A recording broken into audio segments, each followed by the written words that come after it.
அனைவருக்கும் என் இனிய காலை வணக்கங்கள். இன்று நான் உங்களுடன் பேசப்போவது மனித உடம்பில் உள்ள செல்கள் மற்றும் இரத்த நாளங்களை பற்றிதான். நமது உடல் பல கோடிக்கணக்கான செல்களால் உருவாக்கப்பட்டது. ஒலிம்பிக் போட்டி, சுதந்திர தினம், குடியரசு தினம் போன்ற நிகழ்ச்சிகளில் 100க்கும் மேற்பட்ட மனிதர்கள் கலர் கலராக ஆடை அணிந்து ஒன்றாக சேரும் பொழுது தூரத்தில் இருந்து பார்த்தால் பூ போல தெரியும். மீண்டும் கலைந்து நிற்கும் பொழுது தூரத்தில் இருந்து பார்த்தால் பூ போல தெரியும். மீண்டும் கலைந்து நிற்கும் பொழுது மயில் போல தோன்றும். மீண்டும் கலைந்து நிற்கும் பொழுது ஒரு தேசிய கொடியைப் போல தோன்றும். ஆனால் அங்கு பூவோ மயிலோ தேசிய கொடியோ கிடையாது. 500 மனிதர்கள் கும்பலாக நிற்கும் பொழுது நம் கண்ணிற்கு ஒரு பொருள் போல தோற்றம் தெரிகிறது. இதை புரிந்து கொண்டால் உடலை பற்றி நாம் புரிந்து கொள்ளலாம். உடலில் முடி என்பது பல கோடிக்கணக்கான செல்கள் கருப்பு கலர் ஆடை அணிந்து நிற்பதாக கற்பனை செய்து கொள்ளுங்கள். கண் என்பது பல கோடிக்கணக்கான செல்கள் கும்பலாக நிற்கும் பொழுது நமக்கு கண் போன்று தோற்றம் ஏற்படுகிறது. மூக்கு, இதயம், சிறுநீரகம் ஆகிய அனைத்து உறுப்புகளும் செல்களால் ஆனவையே. நமது உடலில் அனைத்து உறுப்புக்குள்ளேயும் இருப்பது செல்கள் மட்டுமே. மைக்ரோஸ்கோப் மூலமாக தலைமுடி முதல் உள்ளங்கால் வரை எந்த உறுப்பை பார்த்தாலும் வெறும் செல்கள் மட்டுமே தெரியும். எனவே நமது உடலில் உறுப்புகள் என்று எதுவும் கிடையாது. பல கோடிக்கணக்கான செல்கள் ஒன்று சேர்ந்தால் அதை திசுக்கள் என்று கூறுவார்கள். பல ஆயிரக்கணக்கான திசுகள் ஒன்று சேர்ந்தால் அது ஒரு உறுப்பாகும். உறுப்புகள் ஒன்று சேர்ந்தால் மண்டலம். இரத்த ஓட்ட மண்டலம், ஜீரண மண்டலம், நரம்பு மண்டலம், எலும்பு மண்டலம் போன்றவைகள். இந்த மண்டலங்கள் ஒன்று சேர்ந்தால் மனித உடம்பு. எனவே மனித உடலில் செல்கள் மட்டுமே உள்ளன, உறுப்புகளே கிடையாது. நமது உடலில் உள்ள அனைத்து செல்களும் நிறத்தால் வேறுபட்டிருக்கும். சில செல்கள் கருப்பு, சிவப்பு, வெள்ளை போன்ற நிறங்கள். சில செல்கள் உருவத்தால் வேறுபட்டிருக்கும். வட்டமாக, நீளமாக, உருண்டையாக, குட்டையாக, நூடுல்ஸ் போல, அமீபா போல இருக்கும். செல்களின் வேலை வேறு வேறு இருக்கும். கண்களில் உள்ள செல்கள் பார்க்கும் வேலையை செய்கின்றன. காதுகளில் உள்ள செல்கள் கேட்கும் வேலையை செய்கின்றன. இரைப்பையில் உள்ள செல்கள் ஜீரண வேலையை செய்கின்றன. எனவே செல்களின் வேலை வேறு வேறு. ஆனால் அனைத்து செல்களின் கட்டமைப்பும் ஒன்றுதான். உலகில் உள்ள அனைத்து மனிதர்களும் ஒவ்வொருவரும் ஒவ்வொரு விதமாக இருக்கிறார்கள். சிலர் குண்டாக, ஒல்லியாக, சிலர் கருப்பாக, சிலர் சிவப்பாக, சிலர் கம்ப்யூட்டர் இன்ஜினியர், சிலர் கட்டட வேலைக்காரர், சிலர் இந்தியா, சிலர் பாகிஸ்தான், சிலர் அமெரிக்கா. இப்படி மனிதர்களை நிறம், உருவம், தொழில், ஊர், ஜாதி, மதம் போன்ற விஷயங்களில் வேறுபடுத்தலாம்.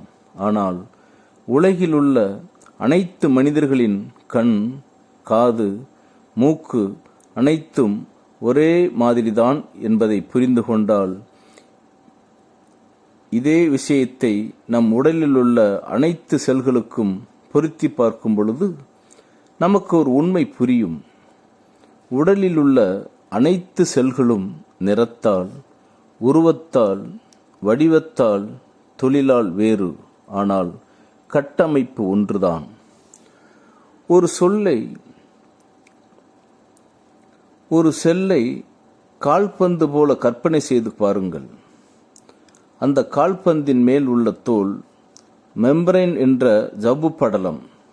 நம் உடலில் உள்ள அனைத்து செல்களும் மெம்பரைன் தான் இருக்கும். இது கண்ணிலும் இருக்கும், இருதயத்திலும் இருக்கும். அனைத்து செல்களும் உள்ளே சைட்டோபிளாசம், புரோட்டோபிளாசம் இருக்கும். காது செல்களுக்கும் இருக்கும், மூக்கு செல்களுக்கும் இருக்கும். அனைத்து செல்களுக்கும் நியூக்ளியஸ் என்ற உட்கரு இருக்கும். அனைத்து செல்களுக்கும் குரோமோசோம்கள், டிஎன்ஏ, ஆர்என்ஏ, ஜீன் போன்ற ஆகியவை இருக்கும். இதிலிருந்து நாம் தெரிந்து கொள்ள வேண்டியது என்னவென்றால், உடலில் உள்ள அனைத்து செல்களும் ஒரே கட்டமைப்பு. அனைத்து செல்களும் ஒரே மாதிரிதான் உயிர் வாழ்கிறது, சாப்பிடுகிறது, மலம் ஜலம் கழிக்கிறது, நோய் வருகிறது, இறந்து போகிறது. இப்படி தலை முதல் உள்ளங்கால் நகம் வரை நம் உடலில் இருக்கும் அனைத்து உறுப்புக்குள்ளேயும் இருக்கும் செல்கள் ஒரே மாதிரிதான் இருக்கும் பொழுது, தனித்தனி உறுப்புகளுக்கு தனித்தனி சிகிச்சை எப்படி எடுத்து செய்ய முடியும்? நமது சிகிச்சையில் தனித்தனி உறுப்புகளுக்கு தனித்தனி சிகிச்சை கிடையாது. உணவு சாப்பிடும் பொழுது யாராவது இந்த உணவு கண்ணீருக்கு, இந்த உணவு இதயத்திற்கு என்று பிரித்து சாப்பிடுகிறீர்களா? தண்ணீர் குடிக்கும் பொழுது இந்த தண்ணீர் மூட்டுக்கு, இந்த தண்ணீர் கைக்கு என்று தனித்தனியாக குடிக்கிறீர்களா? மூச்சு காற்று இழுக்கும்போது இந்த மூச்சு கணையத்திற்கு என்று இழுக்கிறீர்களா?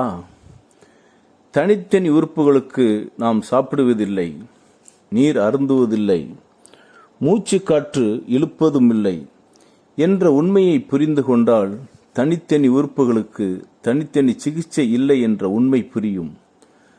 நாம் சாப்பிடுகின்ற சாப்பாடு அனைத்து செல்களுக்கும் சமமாக பிரித்து கொடுக்கப்படுகிறது. குடிக்கும் நீர் அனைத்து உறுப்புகளில் உள்ள செல்களுக்கும் சமமாக பிரித்து கொடுக்கப்படுகிறது. இழுக்கும் மூச்சுக்காற்று அனைத்து செல்களுக்கும் சமமாக பிரித்து கொடுக்கப்படுகிறது. ஒவ்வொரு செல்லில் இருந்து வெளிவரும் நீர்க்கழிவுகள் மூத்திரம் என்ற பெயரில் மொத்தமாக வருகிறது. யாராவது மூத்திரம் போகும்பொழுது இது கண்ணுடைய மூத்திரம், இது மூக்குடைய மூத்திரம் என்று பிரிக்க முடியுமா? எல்லா செல்களின் திடக்கழிவுகளும் மலம் என்ற பெயரில் வெளிவருகிறது. யாராவது மலம் வந்த பிறகு எந்த உறுப்பிலிருந்து எந்த மலம் வந்ததென்று பிரிக்க முடியுமா? உடலில் எதை கொடுத்தாலும் அது அனைத்து உறுப்புகளும் சமமாக பிரித்துக் கொள்கின்றன. எது வெளியே வந்தாலும் சமமாக வெளியே வருகிறது. நமது விரலை தீயில் வைத்தால் விரல் சுடுகிறது. வெளியே எடுத்த பிறகு சூடு குறைந்து விடுகிறது. என்ன நடந்தது? விரலின் சூட்டை உடலில் உள்ள அனைத்து செல்களும் சமமாக பிரித்து கொண்டதால் விரலில் நமக்கு சூடு தெரிவதில்லை. எனவே தனித்தனி உறுப்புகளில் தனித்தனி சிகிச்சை என்ற பெயரில் நாம் பல வருடங்களாக பல நோய்களுக்கு சரியான மருத்துவம் கிடைக்காமல் துன்பப்பட்டு வருகிறோம். ஆச்சரியமாக இருக்கும். கண்ணில் நோய் வந்தால் கண் மருத்துவரை பார்க்க வேண்டும், சிறுநீரகத்தில் நோய் வந்தால் சிறுநீரக மருத்துவரை பார்க்க வேண்டும் என்றுதான் உலகத்தில் உள்ள பொது கருத்து. ஆனால் எல்லா நோய்களுக்கும் ஒரே தீர்வு என்பது நம்முடைய இயற்கை மருத்துவத்தில் மட்டும்தான். தனித்தனி உறுப்புகளுக்கு தனித்தனி சிகிச்சை இருக்கிறது என்று யாராவது கூறினால், ஒரு சிறு உதாரணம். வாயில் விஷம் சாப்பிட்டால் வாய் மட்டும் உயிர் போகுமா? அல்லது உடலில் உள்ள அனைத்து உறுப்புகளுக்கும் உயிர் போகுமா? வாயில் விஷம் வைத்தால் 5 நிமிடத்தில் உடம்பில் உள்ள அனைத்து உறுப்புகளும் இறந்து போகிறது. இதிலிருந்து என்ன தெரிகிறது? நமது உடலில் உள்ள அனைத்து உறுப்புகளும் எதுவாக இருந்தாலும் சமமாக பிரித்து கொள்கின்றன. அதேபோல் நோயையும் சமமாக பிரித்து கொள்கிறது. சர்க்கரை, ஆஸ்துமா, தைராய்டு, கேன்சர் போன்ற நோய்கள் ஒரு குறிப்பிட்ட உறுப்பில் கிடையாது, மொத்த உடம்பிலும் சமமாக பிரித்து வைத்திருக்கும். எனவே உலகில் உள்ள எந்த நோய்க்கும் ஒரு குறிப்பிட்ட உறுப்பில் மட்டும் மருத்துவம் பார்ப்பது சரியான தீர்வாக இருக்க முடியாது. இதை பார்க்கும் உங்களுக்கு மிக சந்தோஷமாக இருக்கும், நம்ப முடியாத ஆச்சரியமாகவும் இருக்கும். தனித்தனி உறுப்புகளுக்கு தனித்தனி சிகிச்சை கிடையாதா? எல்லா உறுப்புகளுக்கும் ஒரே சிகிச்சையா? எப்படி? இது என்ன அதிசயம் என்று மனதில் சந்தேகம் வரும். அதற்கு காரணம் என்னவென்றால், மனிதனின் மனநிலை அப்படித்தான். நல்ல விஷயத்தை என்றுமே நம்பாது, கெட்ட விஷயத்தை உடனே நம்பும். உதாரணமாக, நீங்கள் ஒரு பூங்காவில் அமர்ந்திருக்கிறீர்கள். முன்பின் தெரியாத ஒருவர் உங்களிடம் வந்து, உனக்கு அறிவு இருக்கிறதா என்று கேட்டால் என்ன செய்வீர்கள்? அடுத்த நிமிடம், போடா மடையா, உனக்குத்தான் அறிவில்லை, யாரிடம் வந்து என்ன பேசுகிறாய் என்று திருப்பி உடனே திட்டி விடுவீர்கள். அதேபோல் வேறு ஒருவர், முன்பின் தெரியாத ஒருவர் உங்களிடம் வந்து ஐ லவ் யூ என்று சொன்னால் என்ன செய்வீர்கள்? கழுத்தை திரும்பி பின்னால் பார்ப்பீர்கள். இவர் நமக்குத்தான் சொல்கிறாரா, பின்னால் வேறு யாருக்காவது சொல்கிறாரா என்று அவரிடம் கேள்வி கேட்பீர்கள். நீங்கள் யார்? உங்களை எனக்கு முன்பின் பார்த்ததில்லையே, நீங்கள் யார் என்று எனக்கு தெரியாதே, என்னிடம் வந்து ஏன் ஐ லவ் யூ என்று சொல்கிறீர்கள்? உங்களுக்கு என்ன பைத்தியமா என்று கேட்பீர்கள். ஏனென்றால் ஐ லவ் யூ என்பது நல்ல விஷயம்.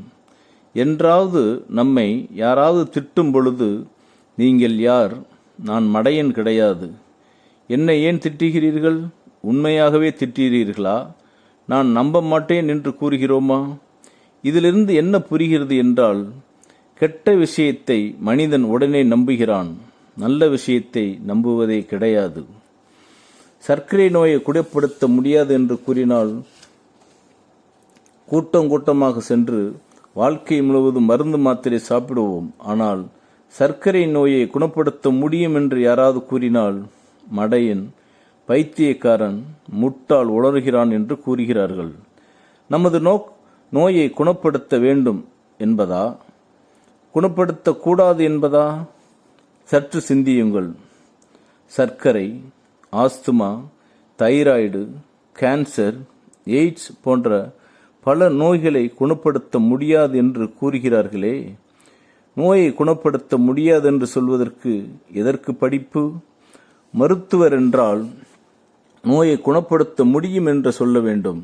எனவே நல்ல விஷயங்களை தயவு செய்து நம்புங்கள். கெட்ட விஷயங்களை தயவு செய்து ஆராய்ச்சி செய்து சில நாட்கள் யோசித்து தேவைப்பட்டால் மட்டும் நம்புங்கள்.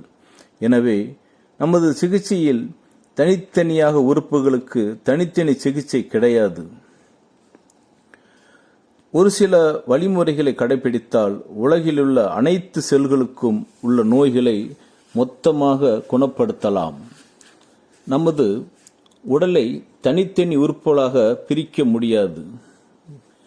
கண்ணை இரண்டாக பிரித்து கொடுத்தால் இரண்டு மருத்துவரிடம் காட்டுவீர்களா? கண்ணில் கருப்பாக உள்ள பகுதிக்கு ஒரு ஊரிலும் வெள்ளையாக உள்ள பகுதிக்கு வேறு ஊரிலும் வேறு மருத்துவரிடமும் பண்பித்தால் கண்ணில் சிகிச்சை பெற முடியுமா? நான் இருதயத்தை 8ஆக பிரித்து கொடுக்கிறேன். இருதயத்தில் உள்ள நோய்க்கு 8 மருத்துவரிடம் காட்டுவீர்களா?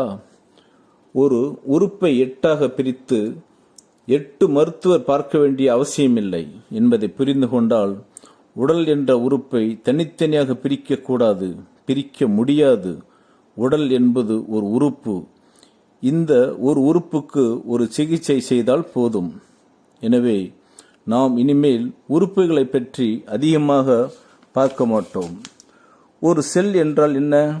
ஒரு செல் எப்படி உயிரோடு இருக்கிறது? எதை சாப்பிடுகிறது? ஒரு சொல் எப்படி வேலை செய்கிறது? இந்த செல்லுக்கு எப்படி நோய் வருகிறது? வந்தால் நோயை ஒரு மருந்து மாத்திரையும் மருத்துவரால் இல்லாமல் எப்படி குணப்படுத்துவது என்று பல விஷயங்களை தெளிவாக பார்க்க போகிறோம்.